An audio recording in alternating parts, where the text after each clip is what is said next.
oh my God, Okay. what have you done? This is an abomination of your source material. The Gnostic literature does not say this. Well, But on the other hand, he did a good thing. He opened up a dialogue about the relationship between Jesus and Mary Magdalene. I think that was probably a good thing. Well, and again, I mean, there's seems to be, I mean, many different agendas that's beginning to surrounding this sort of kind of theory now, at least. I mean, the marriage between the Templars and the Catholic Church, we have all of that business, and potentially even a bloodline of Jesus Christ as descendant and owner of planet Earth. I mean, there's so many. This is interesting, of course, but at this point, what does it all mean? Well, I guess we have to see, you know. I don't think the idea that Lawrence Gardner puts forward in the Bloodline, his book on the Bloodline of Christ, and I'm reading his book, and I don't. And he gets a lot of his ideas from Michael Bagent, who wrote The Holy Blood and the Holy Grail, which and the Messianic Legacy, which is where one of Dan Brown's sources. Right. And I read those many years ago. I read them in the 1980s, and the idea that Jesus and his descendants and Mary Magdalene's would be interested in the money in the Vatican is the secret. The idea that the bloodline legally should inherit all the money powers in the church. Mm-hmm. If you really consider who Jesus is and his power and his ability to take flesh, just like there are many Tibetan masters who, when they die, they go rainbow body. The physical flesh disappears, turns into light, and there's a rainbow above their body, and they leave the scalp on the pillow.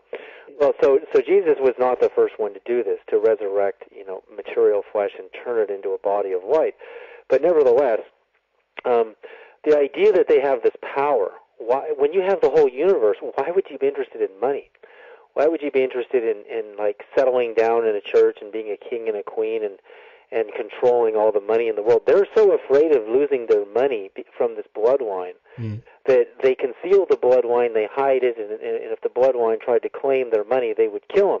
Well, to me, that whole idea is laughable, because these enlightened masters, and I'm certain that Mary Magdalene's children, and whom were Jesus' children, would have had appearances and lessons from their father and their mother in their resurrected forms, and they're so transcendent of the body and the physical universe, they would have no interest in the money in the Vatican at all. That's our trip. We're the ones who want to be the richest guy on the king in the hill.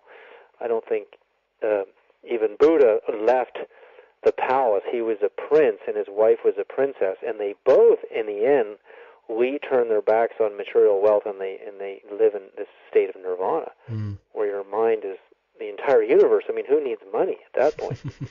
You can dematerialize your body and be on Jupiter and Saturn and halfway across the universe just by thinking. I mean, who needs a sports car? Who needs fashion clothing? I mean, who needs all this stuff? Yeah, exactly. So that idea to me is laughable. Mm-hmm. Yeah. No, exactly. I hear what you're saying, and that's why I feel that this whole thing with the bloodline is, if they're trying to put some truth into it, it is because they are not, enlightened, as it were. This is about, a few noble or, of royal descent bloodlines that actually want to, dominate the earth for the reasons that you just mentioned. They want to, they want to own it. That's the main thing. So they're afraid that we want to compete with them in ownership, when really what Jesus came to do is to teach people how to attain total liberation and freedom. So they shouldn't be afraid of the loss of the money in the Vatican. They should be afraid of how powerful this spirituality is. I proved in Mona Lisa's Little Secret, where Dan Brown completely missed in his own source material, that Mary Magdalene and Jesus had children. But they didn't do it the way they did it, and it's very clear.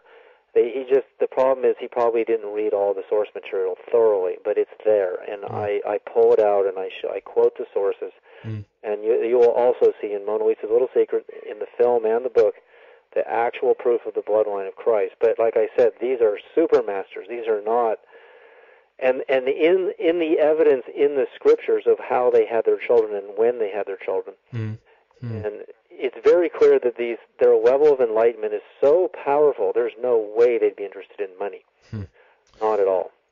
Well, I mean, very interesting hearing all of your theories and ideas, David, and I want to thank you again for being on the program and sharing them with us. It's been fascinating having you here, and I want to leave, in the last few minutes here, the floor open so you can mention your website and all of the films and also some of the books that you have out there for us.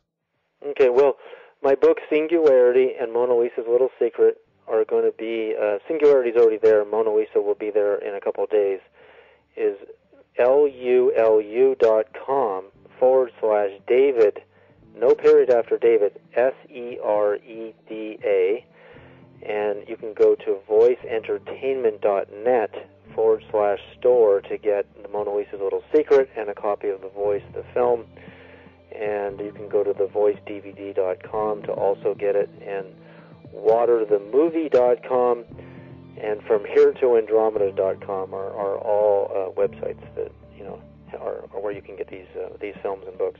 Excellent. Okay, so again, David, thank you so much for coming on, and looking forward to see some of your continued work in the future. Do keep up the good work, my friend. Okay, thanks, Henry.